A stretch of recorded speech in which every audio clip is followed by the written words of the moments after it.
Thank you, everybody. Thank you. And if you think this crowd is big, you should see right now what's outside. Congratulations.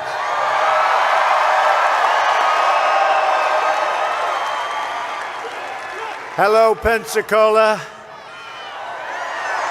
What a place. Right here on the Emerald Coast, right? The Emerald Coast. In the great state of Florida, where we had a tremendous victory, didn't we? Come on. We are joined by many, many people in the military and great American patriots. Thank you very much. Well, you remember the campaign. I said, let me begin by wishing each and every one of you a very Merry Christmas, right?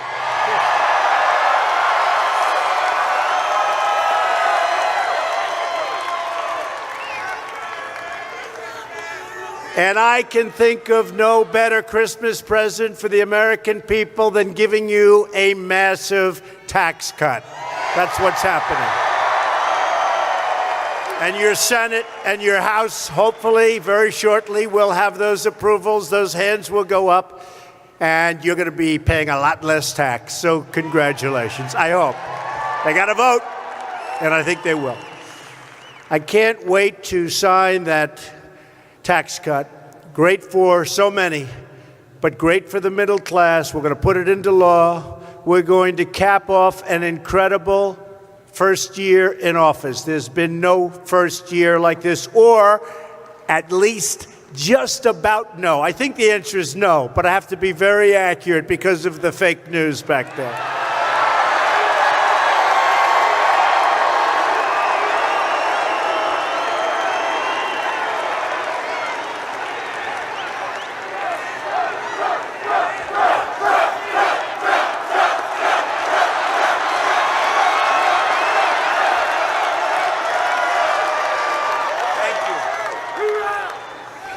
In our campaign for the presidency, we defied the pundits, the politicians, and the special interests because ours was a movement of the people, and it really was. It was a movement of you. It was a movement of the people. It was a movement to make America great again. And it's happening. That's happening. And by the way, how are your 401ks doing? Not too bad, right? Over the weekend, I was in New York City, and I love to say hello to our folks in uniform, whether it's the military, whether it's law enforcement. And we had people backstage, and I always want to take my time. And a man comes up. He was a police officer in New York City. First time anyone said this to me, he said, Mr. President, I want to thank you. My family thinks I'm a financial genius. My 401k is up 39% in 9 months. I think it's going to be very hard for somebody to beat us in a few years. Can you imagine? Now we're only talking about a few years. All you have to say is, with us it goes up, with them it goes down, and that's the end of the election, right? Everyone's doing well, and it's going to be a lot better. We're going to do better and better. We are going to make our country great again, and we are looking at our country now as America first. America first.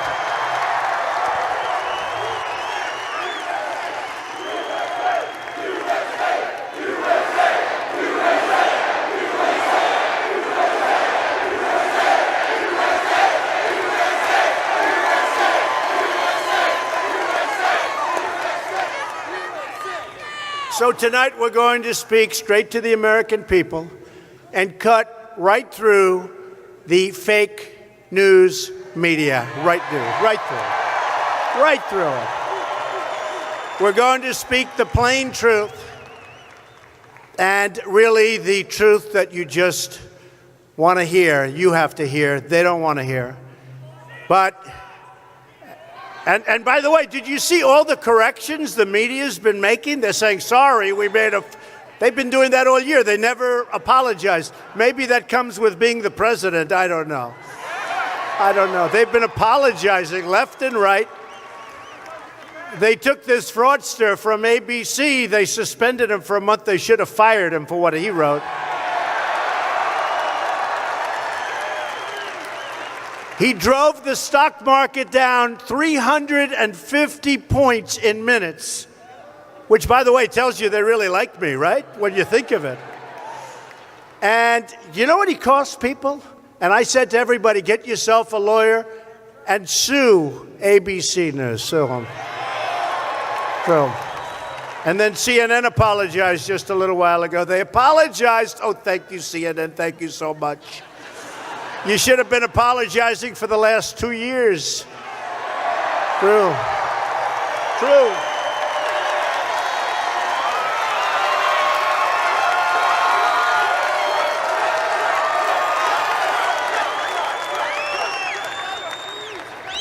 What a group. What a group.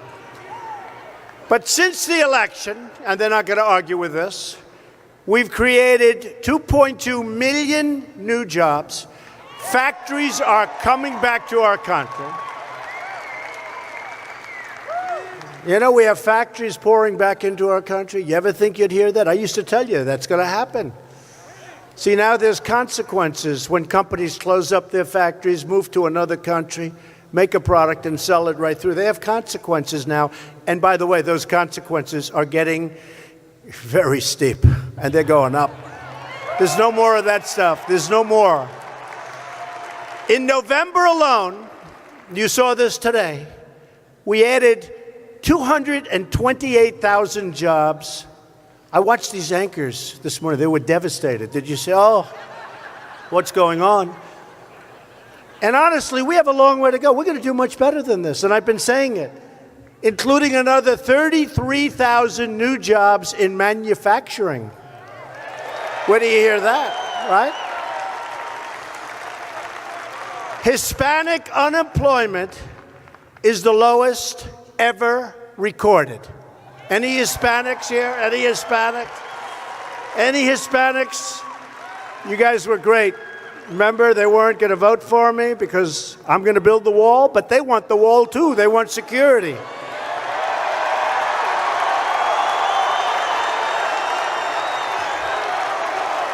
Oh, we're going to have the wall. Don't worry.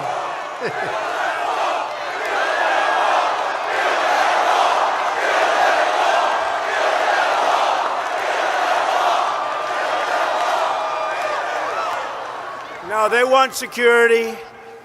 How about the Cuban population in Miami? Well, we have Cubans here tonight. Good. Was the number 86% in favor of Trump? A tremendous percentage. Total unemployment is now at a 17-year low. Think of that. Not bad. Not bad after 10 months. It's only going to get better. Listen to this one. This is, to me, maybe one of the most important because it's all psychological to a large extent, and that's what creates greatness. Consumer confidence is at a 17-year high. Think of that. It was not like that in your last administration. Economic growth last quarter surged to 3.3%. You know it. You know where it was, right? When we started, you know where it was? Dingo. 3.3%, and it's going a lot higher. You know, I used to hear you'll never hit 3, you'll never hit 2.5. You figure maybe 2.3, 2.4. If we didn't have the hurricanes last quarter, we would have hit 4%, and everybody back there would have said that's impossible. We had a couple of hurricanes. You heard about it, right? You heard about it? The stock market is hitting an all-time high record for another, and think of this, 86 times since Election Day. 86 times. It hit a record. 86 times. And we're going to keep it going. And then you look at all of the money you folks are making. Oh, I wish I could take 10 or 15%, but I think you're not going to do that. Right? You're not going to do that? But it's getting better and better. Your pensions are getting bigger and bigger. Your pension funds, all of those things are happening. And wait till you see what we're doing. Tax cuts, but wait till you see what we're doing with health care. Wait till you see. You're going to be happy. Not the Obamacare nightmare. Not Obamacare nightmare.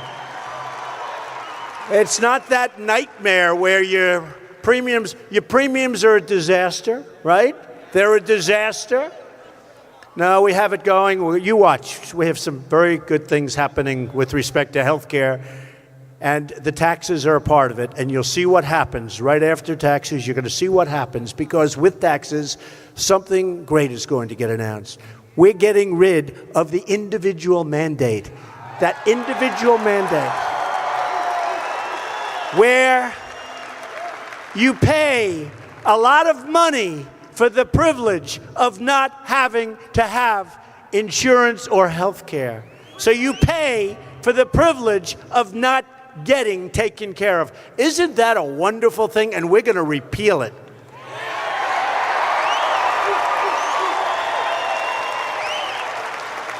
Since the election, we've created more than $5 trillion in new economic wealth just in the stock market alone. We're not including real estate and other values. $5 trillion. And we are finally rebuilding our country, defending our citizens, and fighting for our great American workers.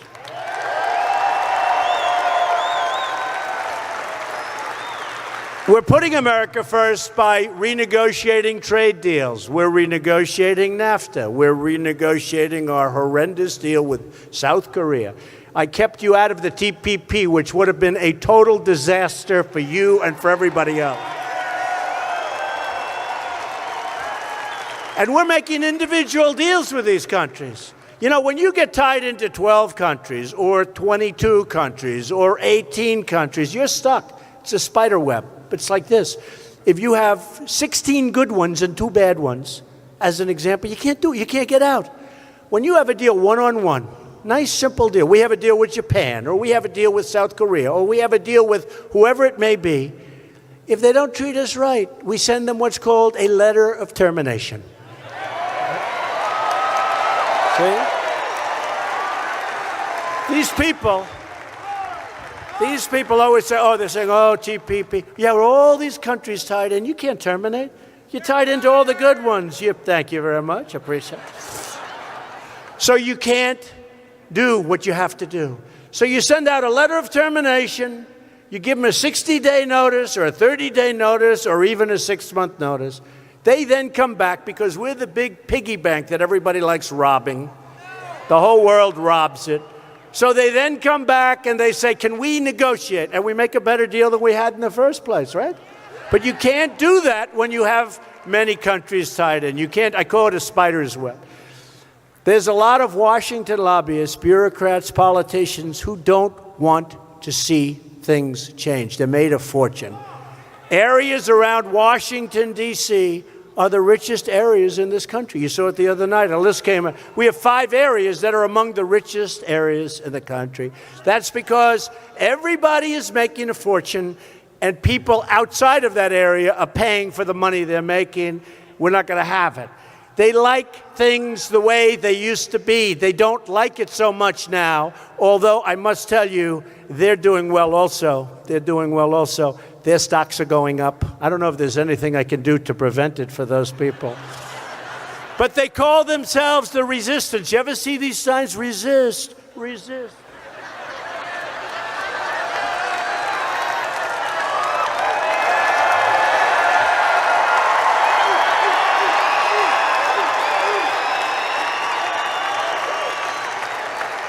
I love these guys. Look at these guys. Blacks for Trump. I love you. I love you.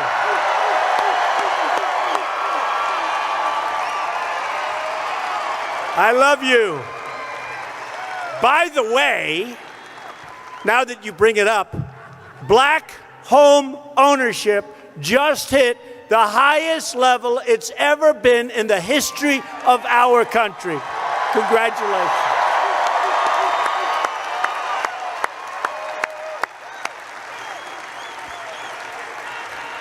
Oh, these resistors resist. Hillary resisted, and you know what happened? She lost the election in a landslide.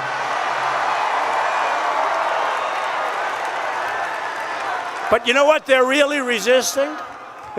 They're resisting the will of the American people. That's what they're resisting.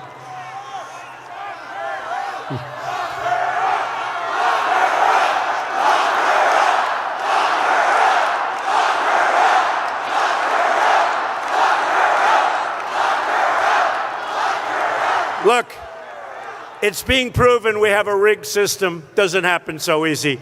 But this system, going to be a lot of changes. This is a rigged system. This is a sick system from the inside.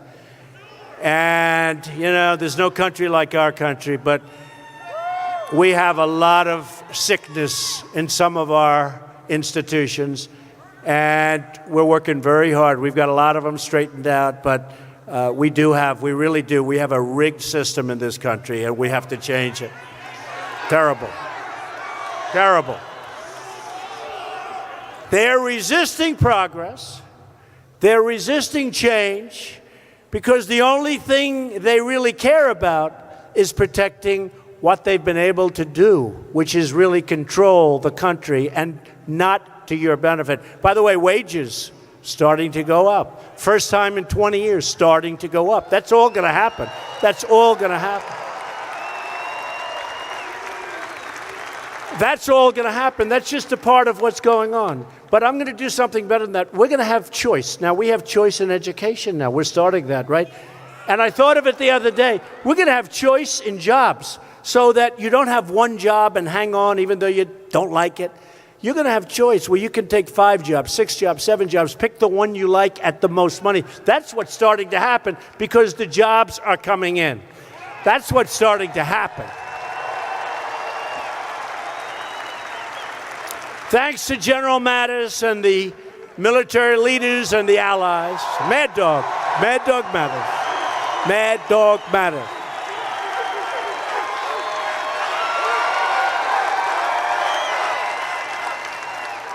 Thanks to Mad Dog Mattis, and we have great military leaders. ISIS is being dealt one brutal defeat after another. You see it. Not only are we defeating these killers, these savage killers, horrible, horrible, you don't even want to say people. These are savage killers over there, but we sure as hell don't want them to come over here. I'm sorry. I'm sorry.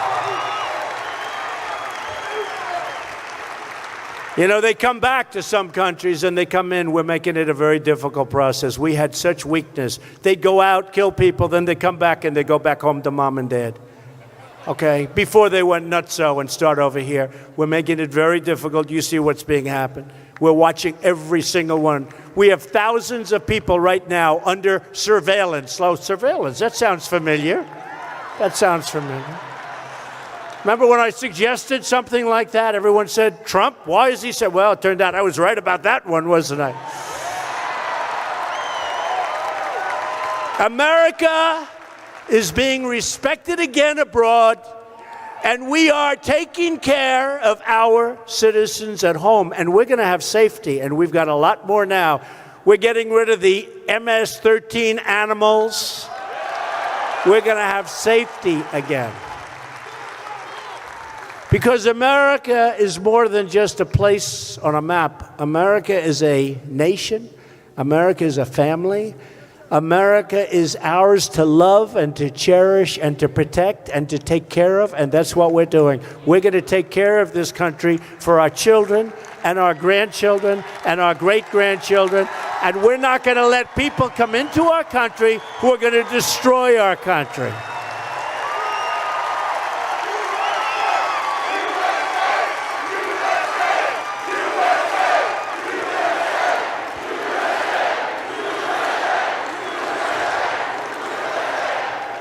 And that may or may not be politically correct, but honestly, I don't care. We have to do the right thing. We have to do the right thing.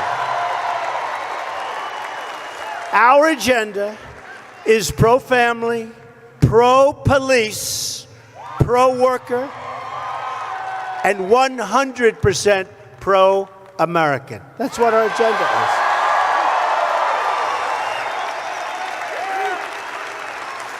That's why I recently withdrew the United States from the United Nations plan for global governance of immigration and refugee policy. No borders. It's a no borders plan.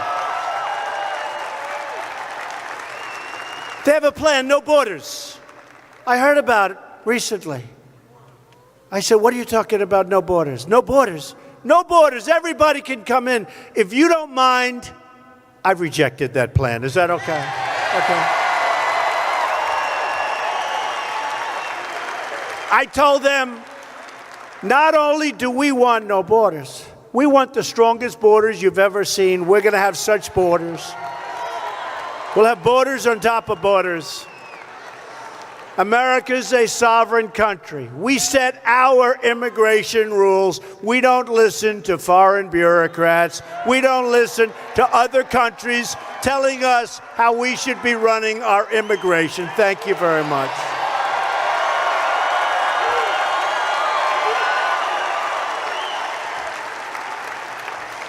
We're also getting smart and tough on trade. I've been talking about this for a long time. It's one of the reasons I'm here.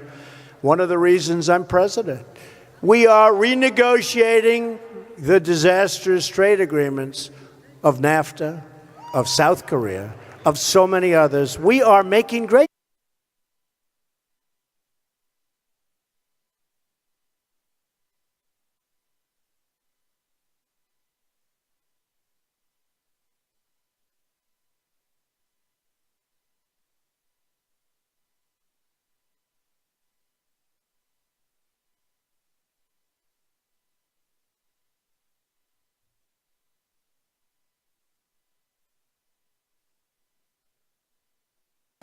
But we had a meeting. He said, no, you have a trade surplus. I said, no, we don't. He said, no, you have a trade surplus. I said, Mr. Prime Minister, we do not. He said, how do you know? I said, because we don't have a surplus with anybody. And that number is going to go a lot higher. And these are numbers that are going to produce a lot of jobs in our country, and that's what we have to be doing. We are going to end the theft of American intellectual property, crack down on China's trade abuses, and confront countries that cheat, of which many of them are in that category, sadly. We will buy back our country. We will take back our country. We will make those great trade deals, and we will have unbelievable amounts of jobs created and factories created.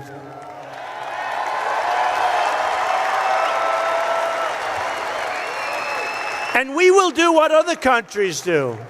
We will start buying American. We want to buy our products. And we will start hiring American. And we will stay American and be proud of it. And that's what's happening more and more. That's why I see all those red hats and those white hats. Love those hats. That is why one of my very first acts as president was to withdraw the United States from the job-killing Trans-Pacific Partnership. Had to do it. We've also canceled the one job-killing regulation that you see after another, one after another, beating the mark of any previous president. Now, there was a great article in the Wall Street Journal the other day, full page, that in the history of our country, nobody even close, and these are longer terms than 10 months, that in 10 months I've done more on knocking out regulations than any other president in our history. You know who was right up there? Honest Abe Lincoln. Can you believe it? He was a regulation cutter. Can you believe it? Abe Lincoln was a regulation cutter. Who would have known that? I said, you mean I beat Abraham Lincoln? That's pretty good for 10 months. I don't know if regulation sounds so glamorous, but I can tell you it's very important. But we have a lot of others. We have statutory requirements where you have to give a 90-day notice, then another 90-day notice, then you have a cooling off period, then you have to give a 30-day notice before. They're all in the works. And you're going to see a lot more cutting of regulation. But we've done more than any other president, and it's not even close. And we haven't even started.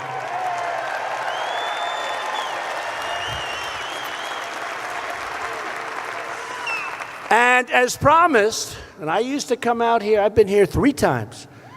I love it. I just keep coming back. I just keep coming back. Oh, boy, oh, boy. I'll tell you, when we were doing well during that beautiful election night, when we were doing well all over Florida, I said, was the Pensacola area included yet? And they said, no. I said, guess what? We just won that election.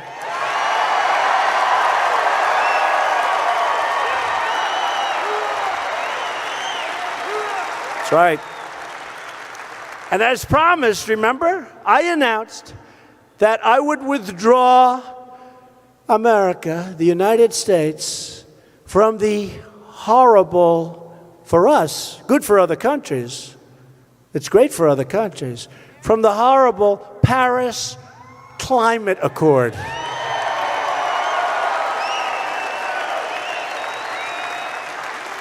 Costs us a fortune. So China doesn't start till around 2030, I think. Russia doesn't have to go back to like a recent date. They go back to somewhere in the 1990s, which was a high pollution time. Other countries we end up giving money to. This would have been one of the great catastrophes. And I could come back into the deal at a much better price. They'd love me back in. I could come back into the Paris Accord, and I like the people. I really like Emmanuel. I like so many of the people involved. But I could come back. It's like, I don't get it. I don't see it. I want clean air. I want crystal clear and clean water. I want things that they won't have. And I don't want to pay the kind of numbers that you're talking about. If we stayed with those numbers, we would have had to close factories and businesses in order to qualify by 2025. Can you imagine, ladies and gentlemen, we're violating the accord. In the meantime, some of those countries are spewing stuff out that you wouldn't believe. And we would be closing up. Now, we could maybe change the deal. But then we'd get sued by all the groups that sue. You know, in China, they don't sue China. Nobody sues. With us, they sue. I approved, immediately after we took office, the Keystone XL and Dakota Access Pipeline. Right? 48,000 jobs. We've lifted the restrictions on American energy, including shale, oil, natural gas, and clean, beautiful coal, of which we have 1,000 years of supply. And we're putting miners back to work. Did you see West Virginia? I love West Virginia. West Virginia. I love West Virginia. So West Virginia, people were saying, oh, trouble. Coal will never come back. In the meantime, they're buying it in Vietnam from us. The president of Vietnam said that is the finest coal we've ever purchased. They're buying it from us. So West Virginia, the numbers just out. Great governor of West Virginia. Numbers just come out. West Virginia had the biggest percentage increase in GDP of any state in our union except for Texas. It was second. How's that? How's that? And they said, oh, coal will never come back. Now we're opening up mines and we're drilling and we're doing all sorts of things. And the windmills are wonderful, but you know, when the wind doesn't blow, they really do cause problems. We have no energy this week. Well, hopefully the wind will start blowing pretty soon. We are pursuing American energy dominance, and by the end of this year, we will be totally self-sufficient. We will be major exporters of energy. We will take in massive amounts of money. We will start paying off our $20 trillion in debt. My administration is also leading the charge to rebuild our military. Right? Military.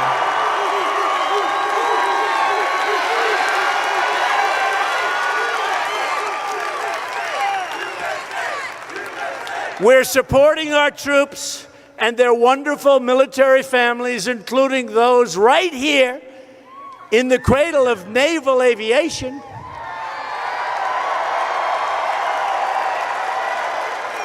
The home of the legendary Blue Angels. People don't realize that.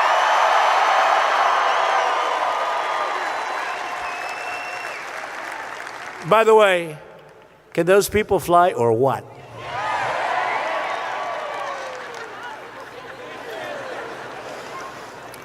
How about Naval Air Station Pensacola? Good place, right? Good place. And it's really time. This isn't a Republican thing or a Democratic thing or anything. It's time for Democrats in Congress to drop the threats of shutdowns of government and support a clean appropriations bill that fully supports and funds our military. We can't play games anymore. We can't play games. And don't forget, we make the greatest missiles, the greatest military equipment anywhere in the world. Nobody's close. And what does it also mean? And to me, it's secondary in this case. But what does it also mean? Jobs, jobs. But we are building our military stronger, and by the time I decide to go off into the wild blue yonder, you are going to have the strongest military this country has ever had by far.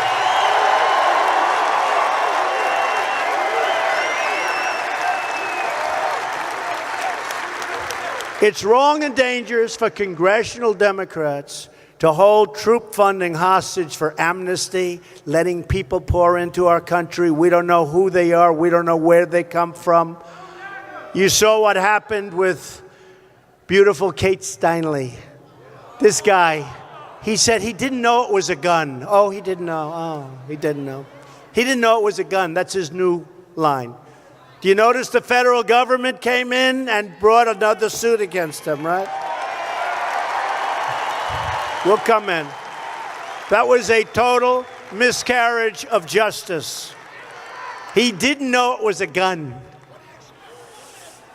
The real changes that we're facing are the drugs and the gangs pouring into our country, the millions of people overstaying their visas, chain migration that costs taxpayers billions and billions of dollars, and sanctuary cities that set free violent criminal aliens all over our country and protect them.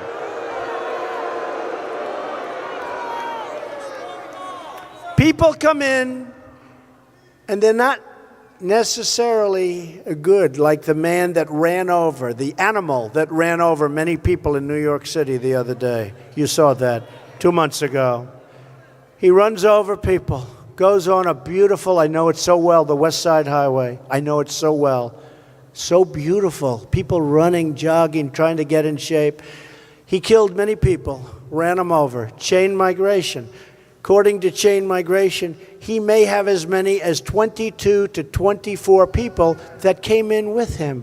His grandfather, his grandmother, his mother, his father, his brothers, his sisters. We have to end chain migration. We have to end chain migration. I mean, you go to Kate, who was such a beautiful young American woman, killed on a pier in San Francisco in the prime of her life. She was killed by this guy, an illegal alien who had been deported 5 times and convicted 7 times of felonies. And I guess they weren't allowed to mention this in court. They weren't allowed to mention. Don't worry, we're right in there. But he was roaming free to threaten innocent Americans like Kate because of our porous borders and because San Francisco is a sanctuary city. In other words, a city run by politicians who would rather protect criminal aliens than American citizens. I mean, let me give you another example. The city of Chicago. What the hell is going on in Chicago?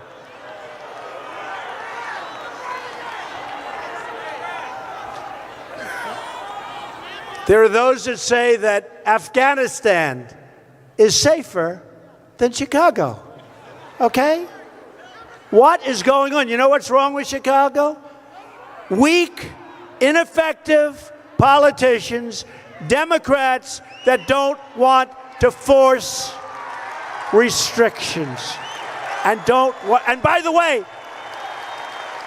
Chicago, for those of you that are going to say guns, guns, Chicago has the toughest gun laws in the United States, okay? Just in case you were thinking about, they immediately say, oh, you got to take away. Well, Chicago has the toughest gun laws in the United States. So we're asking Democrats in Congress to cease their obstruction and do the right thing. End sanctuary cities. Stop the carnage. Save the innocent lives. We've also begun the process of building the wall on the southern border.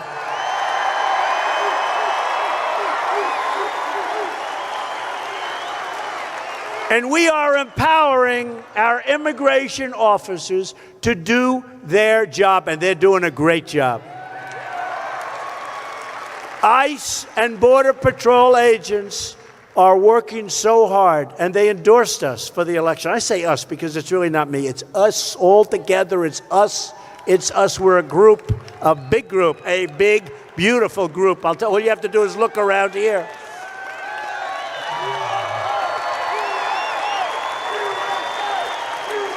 Just look around.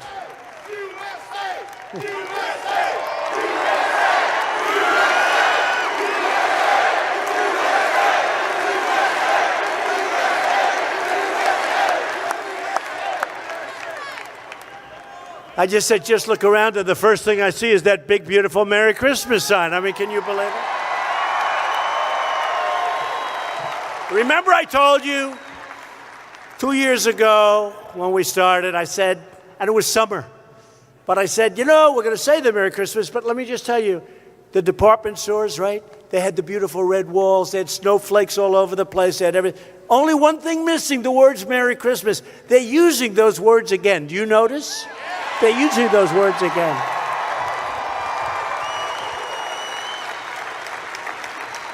But one by one, we're finding the illegal alien drug dealers, the gang members, the thieves, the criminals and the killers preying on our children, preying on everybody. And we are throwing them the hell out of our country, or we're putting them in prison.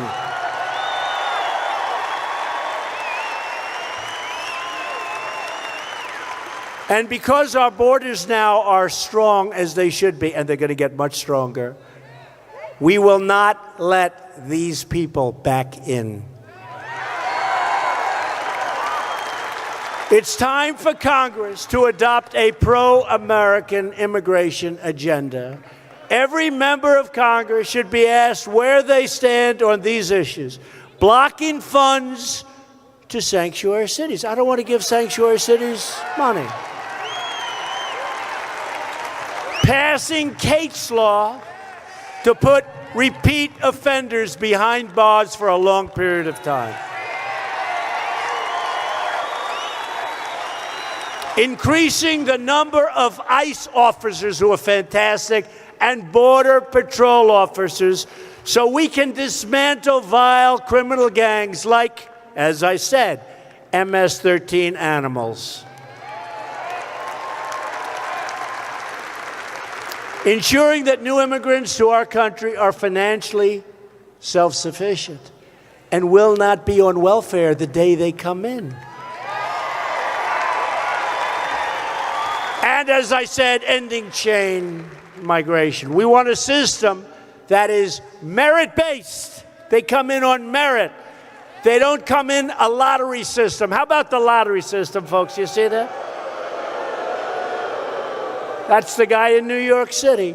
The lottery system, where they put names in a bin. You know, you think these countries are legit when they do their lottery system. So what they do, I would say, but more than just say, they take their worst and they put them in the bin. And then when they pick the lottery, they have the real worst in their hands. Oh, here they go. And we end up getting them. No more lottery system. We're going to end that. We've already started the process.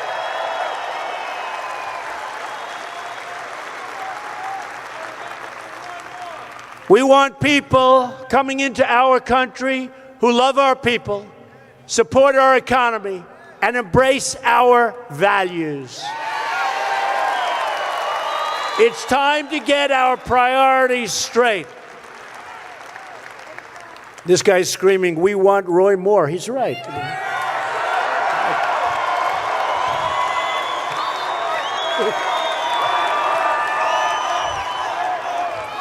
Democrats in Congress want open borders, higher taxes, and government-run health care that doesn't work. Costs a fortune, doesn't work.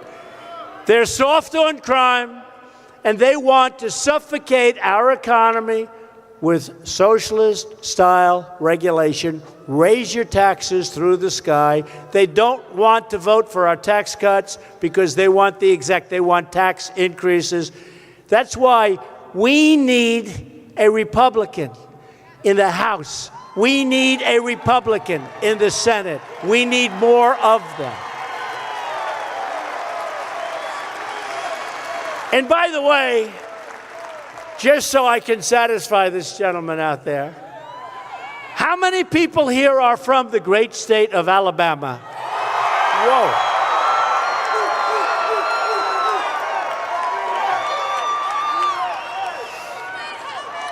Well, I have to say this. Look, we have to be fair. So did you see what happened today? You know the yearbook? Did you see that?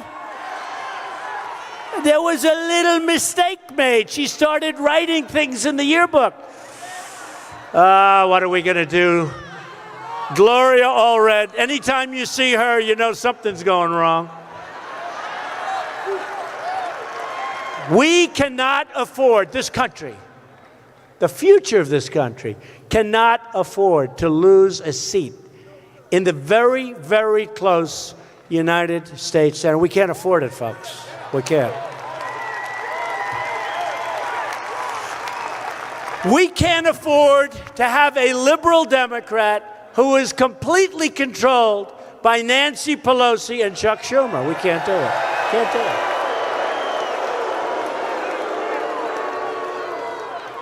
His name is Jones, and he's their total puppet, and everybody knows it. He will never, ever vote for us.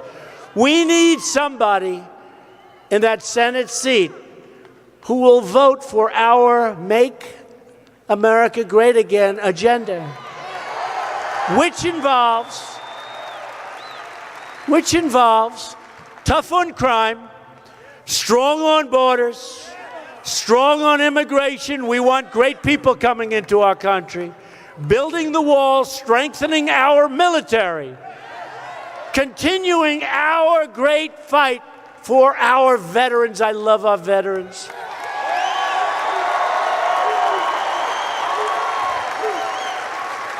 We love our veterans. We want conservative judges like Judge Gorsuch on the Supreme Court, doing a great job, too. We want people that are going to protect your gun rights. Great trade deals instead of the horrible deals.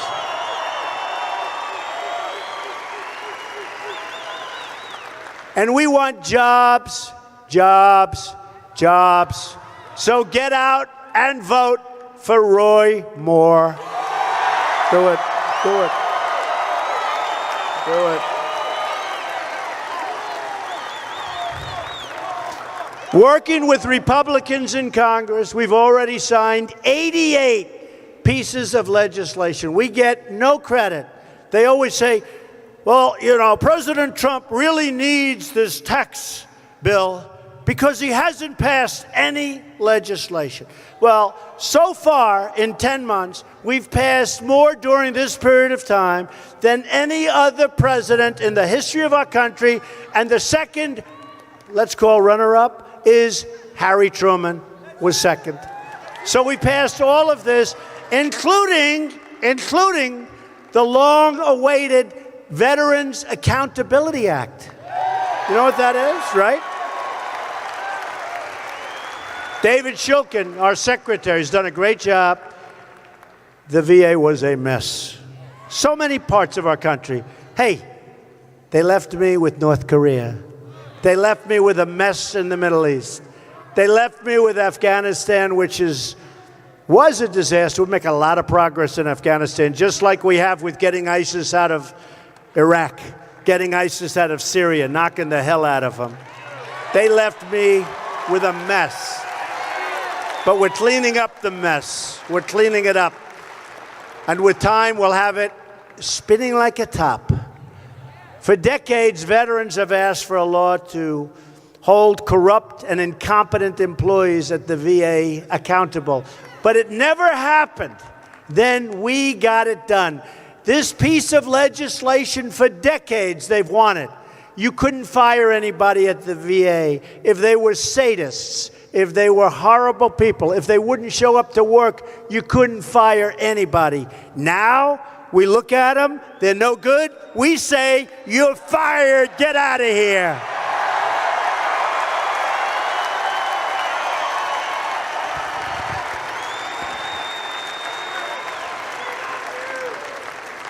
And I must tell you, I can't believe that Arnold Schwarzenegger bombed so badly on The Apprentice. My poor, beautiful show. It was so successful. We get a big movie star and he can't pull it off. We are respecting Americans' heroes and rebuilding America's standing. All over the world, they're respecting us again. When I came into office, we inherited all of these problems all around the globe, years of America projecting weakness, not going over the red line. If we went over the red line, you wouldn't have had Russia and Iran going into Syria. But you know what?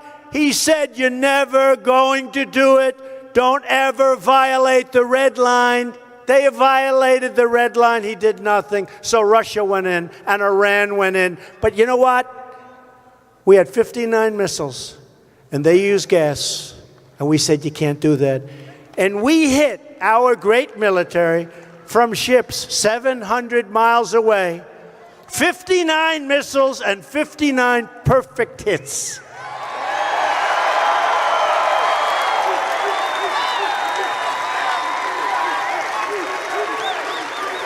And we've stopped apologizing for America, and we have started defending the reputation of the United States, finally.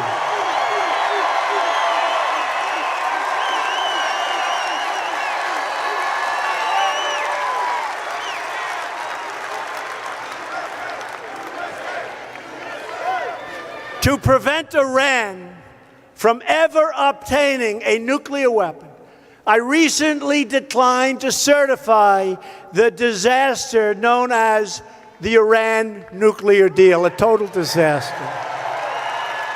How about that deal? How about that deal? We give them $150 billion, right? We give them $150 billion. But here's the thing. Smaller money, but think of this. We give them $1.8 billion in cash. I mean, like green. In fact, it was so much cash that they had to go to other countries also because we didn't have enough cash in Washington, D.C. They loaded up planes with cash. Can you believe the presidency has that kind of power? I don't want to ever try it. No, but can you believe that the presidency has the power to send bushel loads of cash to Iran, probably for hostages, probably $1.8 billion, probably for hostages. So sad. We don't do that. We don't do that anymore. As part of a campaign of maximum pressure on the vile dictatorship of North Korea, we have imposed the toughest ever sanctions passed by the United Nations Security Council, and we have a lot of other sanctions. But, I don't know that sanctions are going to work with him. We got to give it a shot. We'll see. Who knows? I just tell you, folks, you're in good hands. That's all I can say. That's all I can say. And I've strengthened our relationships with America's allies and asked other NATO members to pay their fair share. And now the money is pouring in. The money is pouring in. Remember, I went to NATO a year ago, and these fake people back here, they were saying Donald Trump's performance at NATO was unacceptable. You know why? You know why they said it? Because I told the people of NATO standing right behind me while they were standing behind me, they've been delinquent. They haven't been paying. I said, you got to pay. You got to pay. You got to pay. And now they've taken in because of that. And I guess I implied if you don't pay, we're out of there, right? And I took more heat from the press. They said Donald Trump was rude to our allies. Well, they're rude to us when they don't pay. Right? They're rude to us. So we'll have a nation that doesn't pay. Then the nation gets frisky with whoever. Russia. So we have a nation doesn't pay. The nation gets aggressive. We end up in World War III for somebody that doesn't even pay. You think they think we're geniuses? So here's what's happened. In the last short period of time, Stoltenberg, who's the head of NATO, he's my biggest fan in the whole world because he couldn't get anybody to pay. We've taken in $11 billion extra, and going into 2020 or 2021, we will have taken in $33 billion extra, and they aren't even doing what they should be doing, just so you understand. It's terrible, the way our country has been disrespected, but we will be disrespected no longer, okay?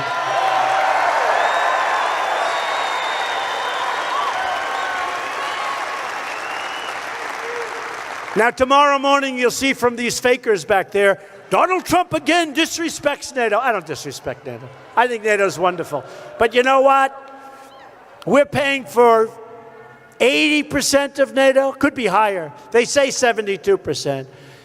So we're paying for 80% of NATO. Now, I can only tell you one thing. It helps them a hell of a lot more than it helps us. Okay? And they should pay.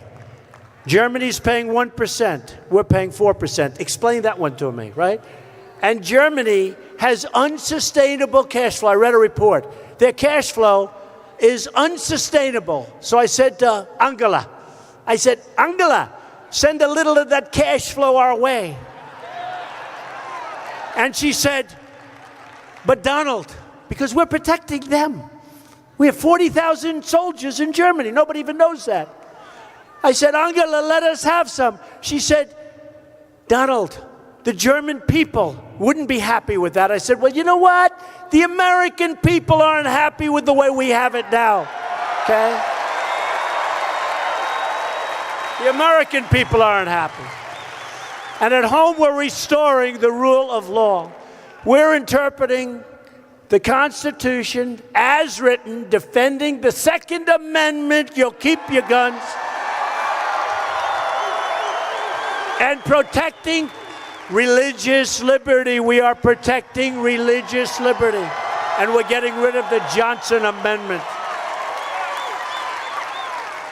We've stopped the government's attacks on our Judeo-Christian values.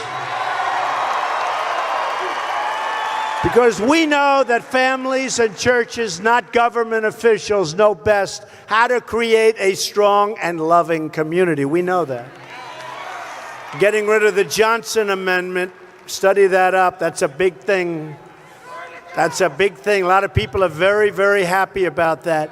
We know that parents, not bureaucrats, know best how to raise their children and to nurture their children. And above all else, we know this: America doesn't worship government. We worship God.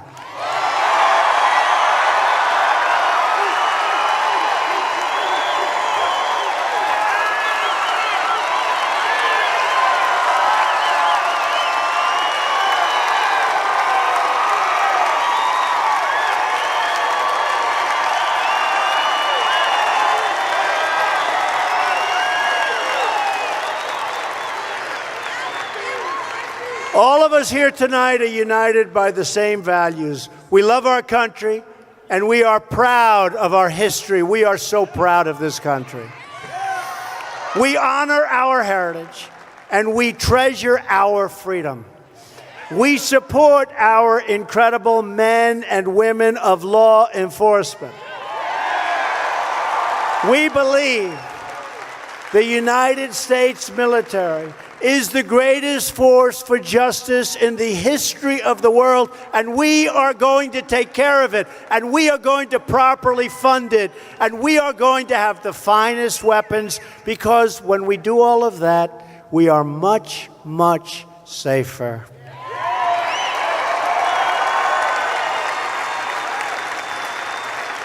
And far less likely to have to use them. It's amazing how that works, isn't it?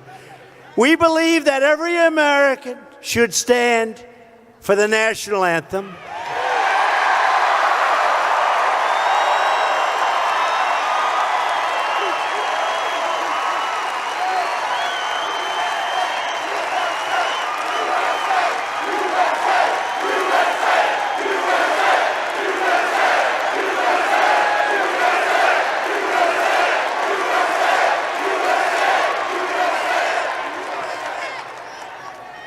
And we proudly pledge allegiance to one nation under God. Our rights come from our Creator, and no earthly force can ever take those rights away, and they never will.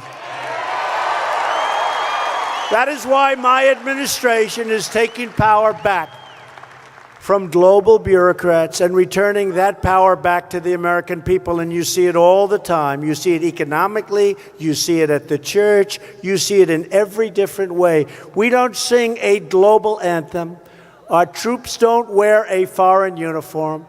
And we will never surrender our rights to international tribunals. We won't do that.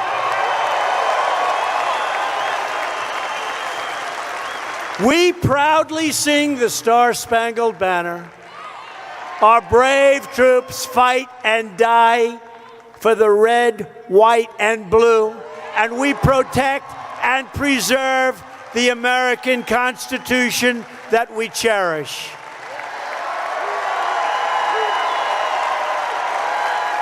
I've said it so often that my job is not to be president of the world. My job is to be president of the United States of America.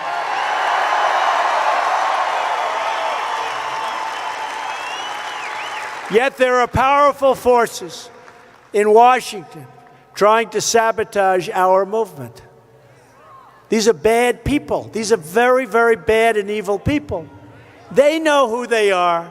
These are the people who made their money, their names, their careers, their power off the corrupt and broken system, and they liked it the other way.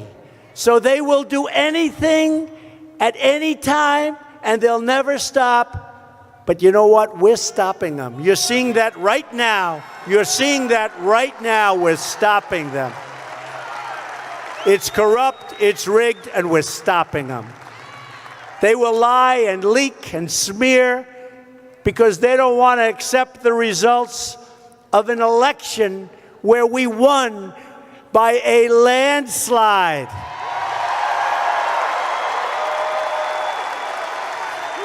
Do you remember? There is no way for Donald Trump to get 270. We heard that for week after week. What they're doing is the fake news. It's called suppression.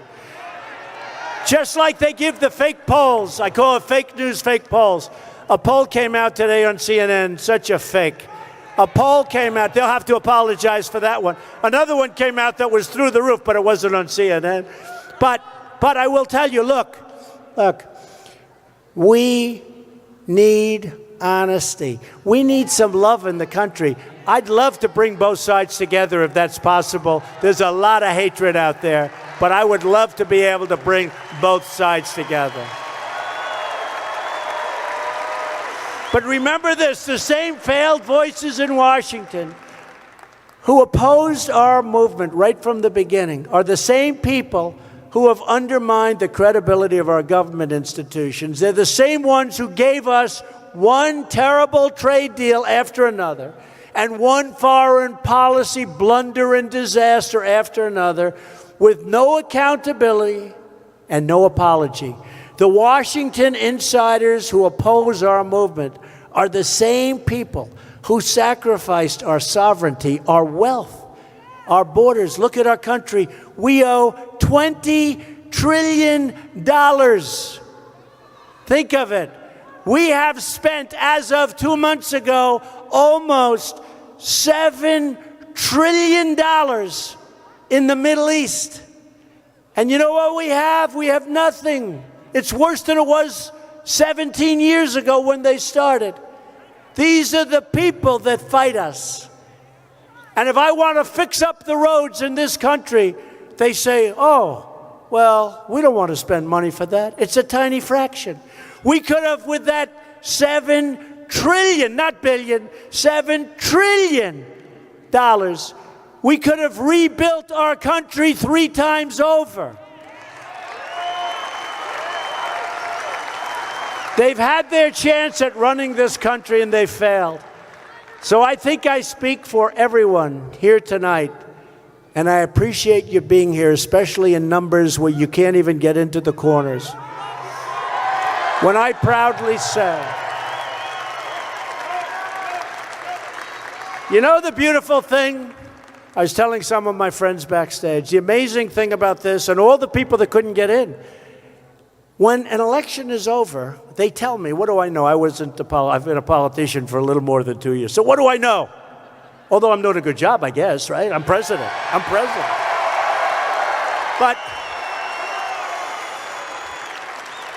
But it's sort of incredible. You look at everybody, you see the love in the room, and you see what's going on with everything. And you say to yourself, this is truly a country that respects. They say that when you don't have an election, the election's over. There's no competition, there's no nothing, although we always have the deep seats inside. But it's over. They say you can't draw a crowd. In other words, when an election ends, you can't draw flies. They say, look at this place. Look at this place.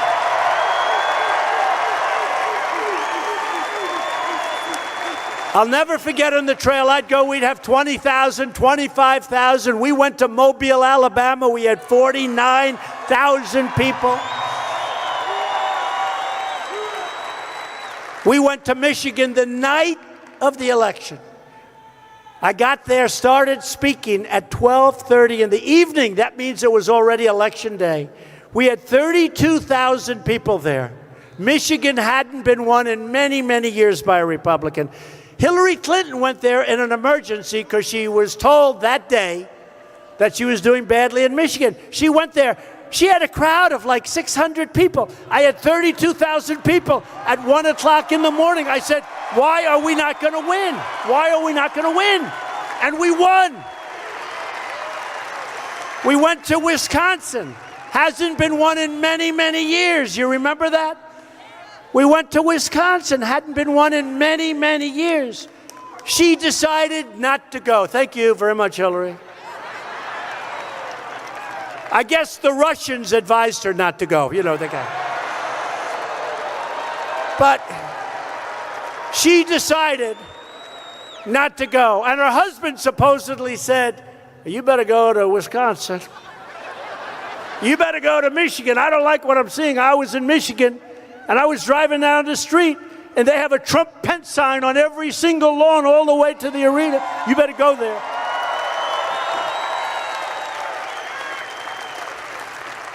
And she said, no, no, no, my bunch of dummies, a bunch of dummies. You know, I don't get credit for one thing. It always bothered me. I spent a tiny fraction of what she spent and we won. You know, in the old days, if you spend less and you win, that's a good thing. Over here, you don't get any credit for it. We spent 25 or 30%. She was at what number? 2.2 billion, I understand. 2.2 billion. Do you think those consultants made a couple of bucks on that election? Didn't she spend 12.4 million on a dossier that was a total phony, right? 12.4 million? Boy. So we spent a tiny fraction, think of it, a tiny fraction of the money, and we won. But we won because of people like you. Because of people like you.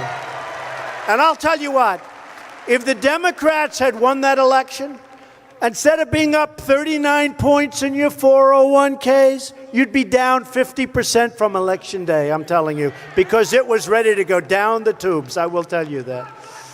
Thank you, man. So we don't need the advice from the Washington swamp. We need to drain the swamp, and we're going to do it, and we are doing it.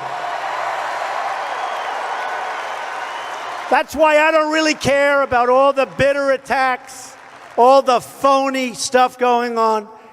Big media, special interests, phonies all. They're not here to protect you. They are only here to preserve and to protect themselves. And you're finding that out. I had a great life before I did this. Oh, think of where I'd be right now if I didn't do this. I'd be very happy, believe me. But I wanted to do it, and I wanted to give back, and I saw what was happening, and I've always been good at doing the money thing. I saw what was happening to our country, and it wasn't good. It wasn't good.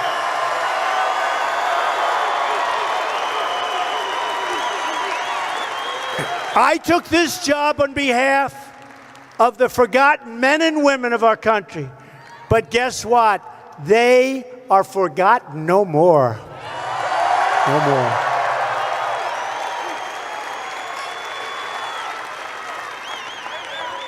People came out of areas, you know, they didn't think you existed. You know that, right? Remember? And you remember the word deplorable? How brilliant was that? I was watching her with that speech, and she was reading a teleprompter yet. And she said, deplorables. And I said, huh. That's not nice. She's talking about a lot of people. Little did I know I was right. That thing blew up. That was one of the reasons she lost. And now we're all proud deplorables. We're proud deplorables. Very proud. Your voice will never, ever be ignored again. They're all going to be coming after you for every election from now on in this country. You will never be ignored again. Your dreams are my dreams. Your hopes are my hopes. And your future is what I'm fighting for each and every day.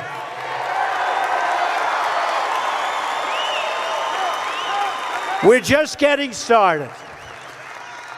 We're on the verge of passing that wonderful, beautiful tax cut. It's the biggest in the history of our country.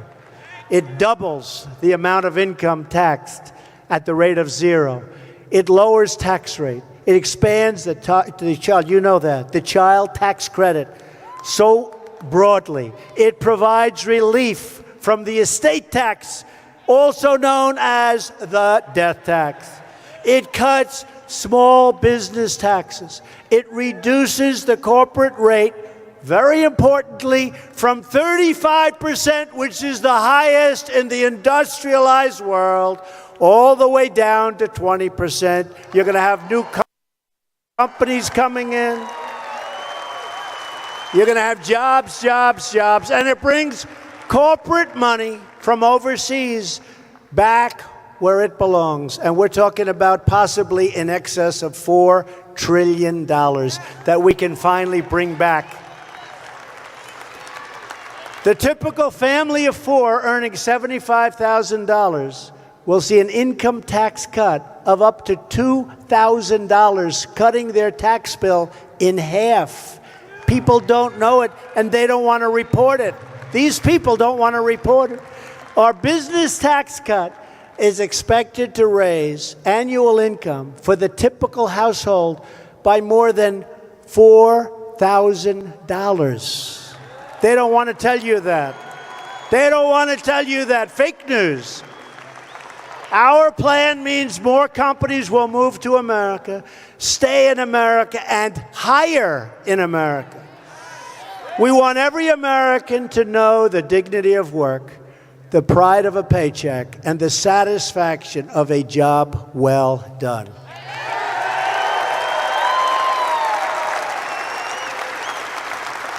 The Democrats in Washington want to grow our welfare rolls that you're going to pay for. They want to grow all sorts of things that you don't want to even think about. I want to grow our employment rolls with great jobs, well-paying jobs, jobs of dignity, jobs where people love waking up in the morning and going to work, and that's happening. So we're going to lift our people from welfare to work, from dependence to independence, and from poverty to prosperity. We will restore hope to our struggling rural communities and to our inner cities where we're making progress. We're making progress. We will build new roads and bridges and tunnels and highways all throughout our land. Factories will come roaring back to life. New works of iron and steel will be forged from fire and from spark and from our country. And they will be made with American muscle, American hands, and most importantly, American heart. And these creations will be branded with a very simple but very beautiful phrase, made in the USA.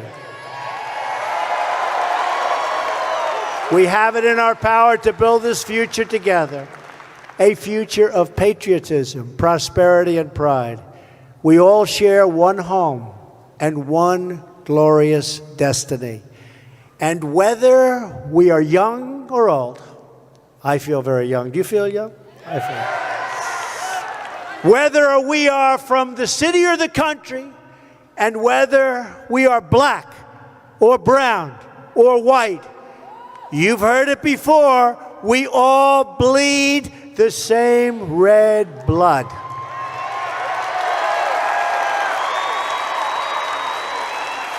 We all salute the same great American flag. And we are all made by the same Almighty God.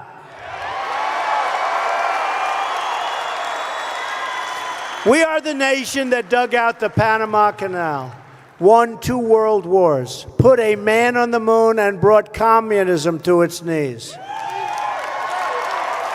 As long as we have the courage of our convictions and the strength to see them through, then there is no goal beyond our reach. As long as we are true to our values, loyal to our citizens, and faithful to our God, then we will not fail.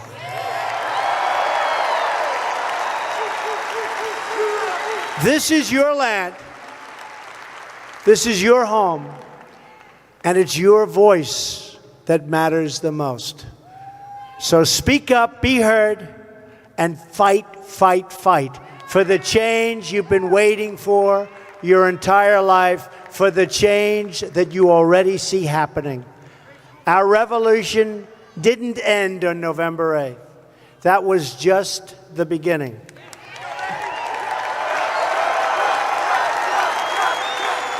The greatest adventure still lies ahead. Never give in, never give up, never back down, and never, ever stop dreaming.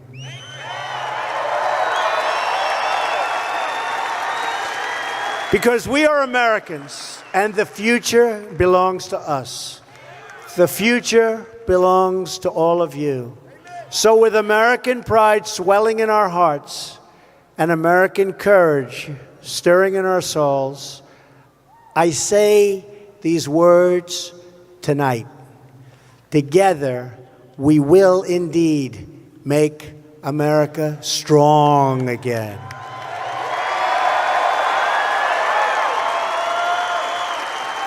We will make America proud again. We will make America wealthy again. We will make America safe again. And put it all together, and what do we have? We will make America great again. Thank you. God bless you. God bless America. Thank you, everybody.